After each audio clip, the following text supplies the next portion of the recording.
Good morning, guys. Morning. Morning. Yeah, you too, Sean. It's a good morning to you too. Yeah, there was something on my screen. I was confused for a second. Hey, we're here with I call you two of the original soldiers, man. I mean, we've been doing this a long time together, and you guys were kind of think about D-Day, right? So, I mean, there's a whole swarm of people that went on that first day, but you were in the first wave of joining the Firecrackers, and I'd like to think we've been through a lot, and this is a pretty interesting time that we're experiencing together right now. I mean, it's been over 10 years that you guys have been part of the program. And right now is a pretty interesting time because obviously we're all aware of the problems that people are having and the fears and concerns, but there's something kind of weird good happening in the Firecrackers right now. And that's what I wanted to kind of open up with your opinions on. How would you describe to our organization, to your teams, to anybody that's joining, kind of the progress that we're making right now? Like, how would you describe what's happening in the org right now? Because it's a pretty special time. I mean, what I feel with it is it's been real impressive to see all the leaders within the sport start to come together to communicate on behalf of the sport, right, and the athletes. So, obviously there's just so many things that are still a little bit unknown, but the idea of being able to start to work together to build levels of answers that could be applicable when the time starts to come to place. And I feel real good about where we're at. I feel real good about where the event coordinators are at, where the organizational leaders are at. And I think that'll work its way throughout all the different teams at all different levels. And I know for us in the conversations that we've had, it's been, they've been very appreciative of knowing that there's efforts going on continuously to have answers, right, and to build a plan. And I think that there may be plans that we ultimately scrap and don't use just because they might not actually be available to work. But the idea of having different phases of those answers for people, and you saw that a little bit with Dave King's press conference with Triple Crown, which was probably the best press conference I've seen, including any political stuff, and I'll leave that to a side. But just to be able to know that there's guidance in place for everybody, and the more information we can get, and even for me, not trying to say that I have every answer, but I'm working to find out ways to have answers and to be able to work with people that can to help us be ready when that time comes, because it'll come and we're going to be back on the field. Yeah. Isn't that kind of, for me, feeling good about at least approaching the responsibilities that we have? It's all guesswork on how effective it's going to be, right? But I'm proud of the effort that people are working together, and you are seeing who's prepared for leadership. And then, I think we should encourage anyone that's in a leadership position that they're not comfortable and they're kind of in a hole right now and they're hiding because you don't know how to talk to people, to reach out to other leaders, right, and really communicate. So, Roman, what are your thoughts on it, on what's happening outside our org, what's happening inside our org? What are your thoughts? Yeah. So, like Sean and you, I want to mirror that.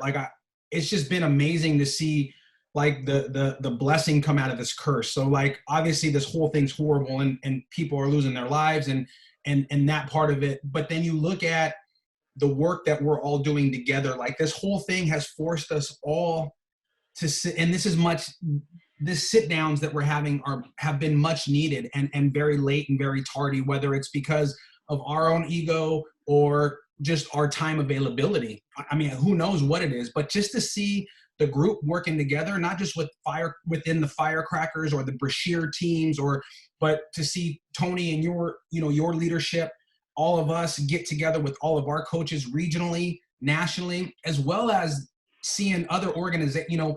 We've sat down in the last couple weeks or month with more organizations. And so it's awesome to see that through all this craziness, that softball and humanity is going to come out on top. It's really cool to see all of us, and I shouldn't even say us because I'm not even a top player in this travel thing. It's us. It's us. But it's great to see all these different organizations putting together all their differences or whatever to get together and say, okay, softball wins. Softball is greater than all of us. And our athletes, our young female athletes are more important than all of how we, our egos and our agendas. So now let's get together and see how we can make softball win. And it's just been so encouraging.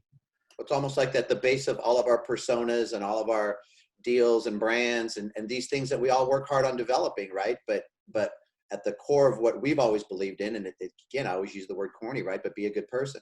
And so you're finding the good person inside a lot of people, and it's making it enjoyable because, we all have our inspiration and the reason we have our ambitions, right? And why we do what we do. But there's been a lot of development. So personal development, organizational development, branding development.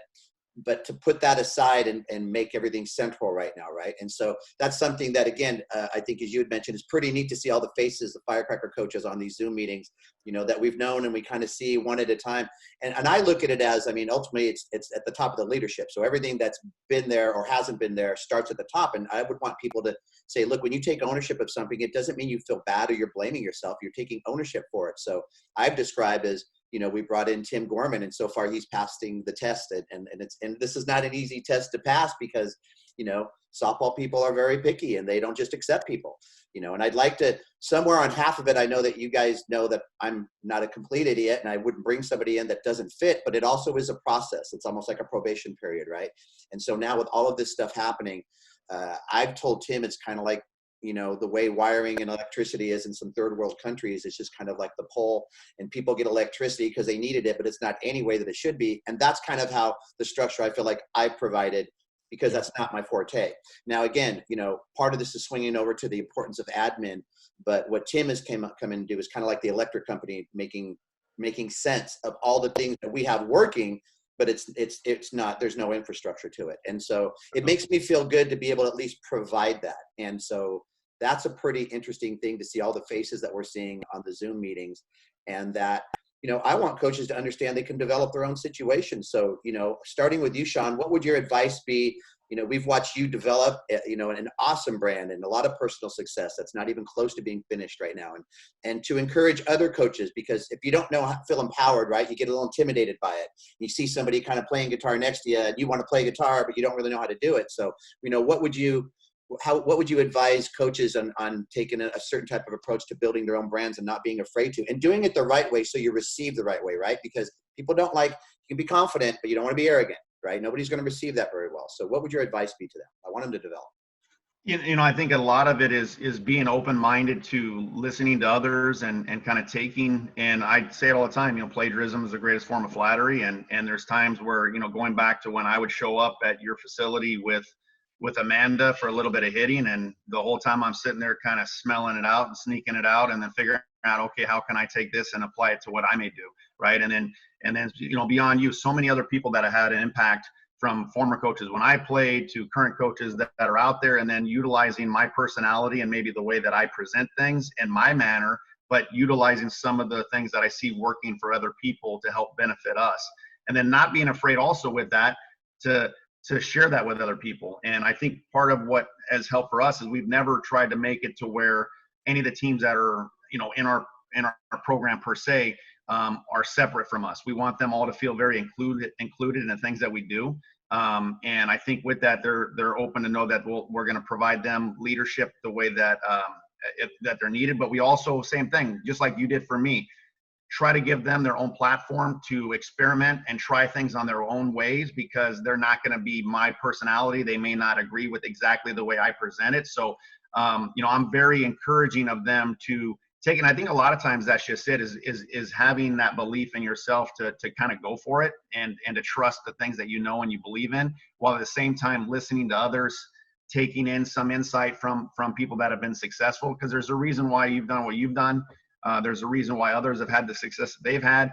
So the idea of trying to benefit from that, that's what we're supposed to be here for. And when we did that call the other day, and I looked at it and I saw Ben McKinney and I see Randy Kay and I see, all the different people that are on that call, and you think about the successes that they've all had that are individual to you, right? Individual to me, right? They're doing things in their own way, while it may be within the Firecracker brand, but there's so many different elements of this that we can find ways to be successful.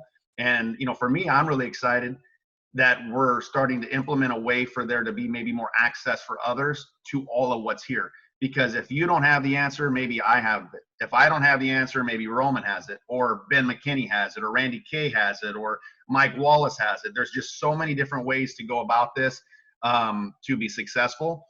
And I think, a lot of times, male ego gets in the way a little bit, right? We all we're afraid to maybe ask the question or to reach out because we want to be, and I'm guilty of this, as a natural thing, right? It's a natural thing. Yeah, and I do that even to this day with my dad, where I'm still trying to impress him and afraid to even say to him something because I want to prove to him, right? And again, I think that might just be from being, again, a kind of a male thing, but you know, once you kind of understand and you humble yourself to be willing to listen and to take some advice, at the same time, it's still being strong, because I don't feel as if anybody met me that they think that I'm passive by nature, right? So it's having confidence in yourself, but also the belief that you can learn from others. I think that's a great point. You know, I think when you have a stronger physical presence, then your vulnerability is where people can feel the balance. And if you tend to be more of a vulnerable type person, it's the importance of putting yourself out there and being a strong leader and creating that balance to it. You know, I think it's important what you said. I look at it as, and I would want our coaches to look at it, this is one way of looking at it. Remember in the days of the music industry where someone was just hoping that they would get signed by a label, right? So they were just hoping that Sony or somebody would sign them. And then the record company had all the rights. Look at how much more independent music there is now. Look at how agencies are trying to work with them, because agencies provide a certain thing, but they also want to empower the independent artist. You know, we're not an acquisition organization, meaning we're not asking people to join so we can acquire. We feel like we all have something to offer those that want to combine forces with us. But I want our coaches to see it like an independent artist. We want you, Sean, you're one of the best examples, if not the best example, of that progress and that growth. And we want that, you know. So there is something that the core values or whatever it is that we have to offer here, combined with what everyone's doing in their operation, that's the ultimate win for us, right? And you both are in a position right now to be able to offer that advice to people too, you know. So I would encourage coaches to really keep digging, right? Because dig, smell, every time you're wondering about something, who's this guy? You know, if something doesn't belong here, it doesn't happen overnight, but eventually it's not here. Look at the things that have been here the longest, the core values, the people, and just plug into it. And I think that's it's going to take you a long way. You know, Roman, I think you're a really important part of this, because, you know, there is no way I think I would be homeless right now if Melinda Manahan wasn't in my life. You know, and so that's a pretty scary kind of realization now that I think about it. But the importance of admin, you know, the importance of structure. And it's not even that, you know, whoever is in charge of the operation doesn't have admin skills, because Sean, you have more than I do. But we need a backbone. We need people to execute things. And that's part of the message I would make sure that all coaches understand. To be confident is one thing, right? But be intelligent is another.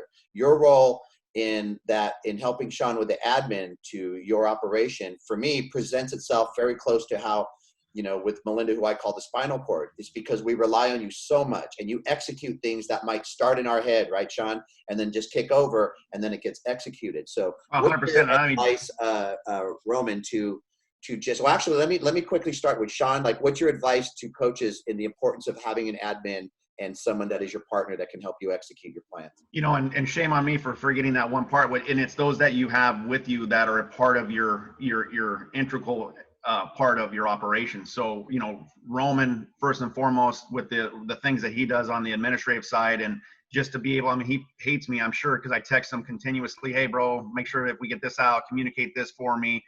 Just because, again, he's so much more adept at doing things that I'm not good at, right? So I just love that he does that. And we got guys like Lon Barth and Mark Thornburg and you know, Doug Myers is part of our program, and they all offer different things to us in different ways.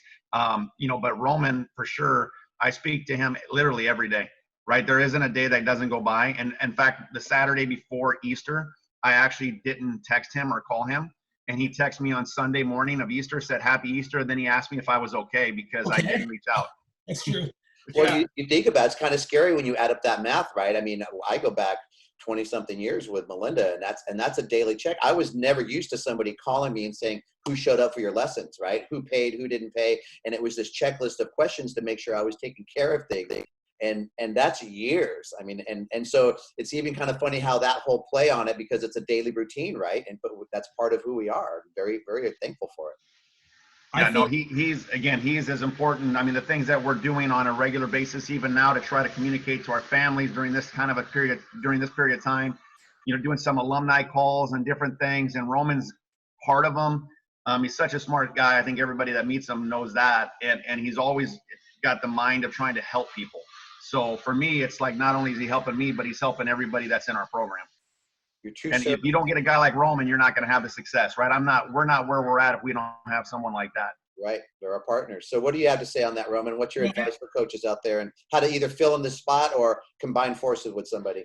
Yeah, and I appreciate that in the recognition of the hard work that I put into this on a daily basis and that we all do. But I think it's important for all of the regional heads within the organization and all the teams in different regions to build their own hierarchy or their own structure within the structure, right? The infrastructure, because a lot of times, it looks like the Brashear on the outside, it might look like the Brashear teams have this great, and we have a very strong infrastructure way of doing things. And I keep doing this. You probably can't see my hands, but starting at the top and moving down, or I should say even across, right? Starting with the one in the middle to everyone else who has to contribute. And it's funny because a lot of times people might not realize how important that infrastructure is. So it looks like we may be operating on our own, so to speak, because you have Tony and Melinda and Robin and all your group, right? But now you look at a crisis time like this, and look how much, even though we have an infrastructure or a structure, look how much we're depending on your structure that you've built. We're all connecting, right?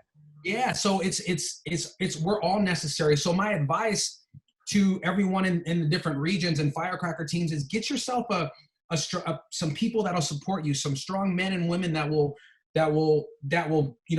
support you, go to war with you, jump in a foxhole with you when it's time. And trust is that, right? You got to have that trust. And I think that's where Roman, over time we've earned that trust to where we're so much better and more efficient now than say 4 or 5 years ago, 6 years ago. But it's the trust. And even on a week like this, we're doing daily, like hitting Zoom calls with our teams. And so everybody, Mike Smith, Tony Tornero with our 18, Steve Harrington, we built these things. So again, like Roman said, it's all these guys, all this infrastructure of time and kind of blood equity, as you always like to say, within a sport. And we built templates to where each day we're doing different things. So we have a slappers segment. Doug Myers is going to Mike Smith so Mike can get him on the Zoom. So like, for example, at 11 o'clock this morning, all of our slappers will be on a Zoom call. And we're going to do, between Mike, myself, and Doug, we're going to present a slapping seminar for our slappers. But again, like Roman said, this is something that has to take place with everybody across the board. And of course, even Roman has to do the part of initiating it, because none of us know how to get the Zoom meeting information to everybody. Well, but here's what's important. Go ahead, Roman. Go ahead, finish. I just, on that too, just is, if you're listening to this call or watching this and you're in a region where you might say like, well, I don't have a Doug Myers or a Harrington or a Roman or whoever at my, man, reach out. Like, we have this structure, and Tim, it will be, if he hasn't already, I think he has, sending everyone kind of a chart with all the teams and contacts and all that stuff. You have in California, you have a Donnie Hagberg or a Steve Caswell, people that will just be there for you to help you create your infrastructure, or reach out to Sean, who's the vice president, or myself, or there's people here to help you. So never feel like you're alone just because, don't be like, well, Sean has all those people available to him. He's in Southern California, the hotbed of softball, whatever. And I'm, just out here. Don't ever feel like you're out here. You're with all this technology and Zoom, look what we can do.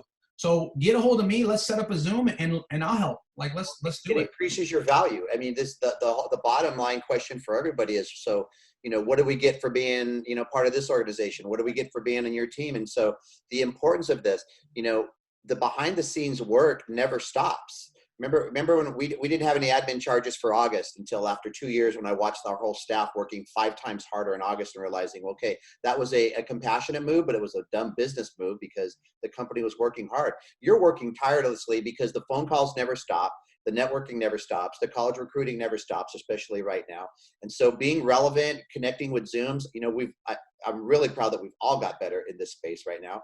And this, again, everyone, it's a competitive space, right? So how do you add value? Don't just want to be part of something and be angry when you're not where you want to be. Continue to work and try to get better to increase your value. That's the one thing, guys, that I am most proud of when I think back. And how can we not talk about Sean's right arm without talking about the left arm of head of the foot soldiers, and that's Mark Thornburg. And that's a physical, because right now that physical work, right, of what's happening with the ground balls and all those, where Sean, you can have them at the practice, and the autonomy that you've given those coaches, because you mentioned trust earlier, right? And you don't have the tight-knit operation you have if you don't have trust, and you have to control everything all the time. So you've given that to them. So not only on your admin side, but on your foot soldier side, because again, a lot of us, you know, and I'm going to start with me. You're used to doing things your own way, and then you have a certain expectation, and it's hard to learn to trust people. That's something, it's a learned skill for me, right? With Sean, with anybody. And so again, just encouraging people to think outside your normal box. You know, this is really like, it's just a special time. I don't know. It's really weird. I think of all the people that are struggling, you know, you can't have happiness and success and just forget this side. But I have to acknowledge the fact that there are so many things getting better right now. So we're going to wrap this up. I just really appreciate the time, the tenure, the input, and to watch you guys develop. I mean, you know, again, it just, you know, we're going to continue to have this feeling as we watch other coaches grow too, and it's just going to get better and better and better. So I appreciate you guys. Stay safe, and then hey, we'll see you online real soon. All right. Thanks, guys. Take care.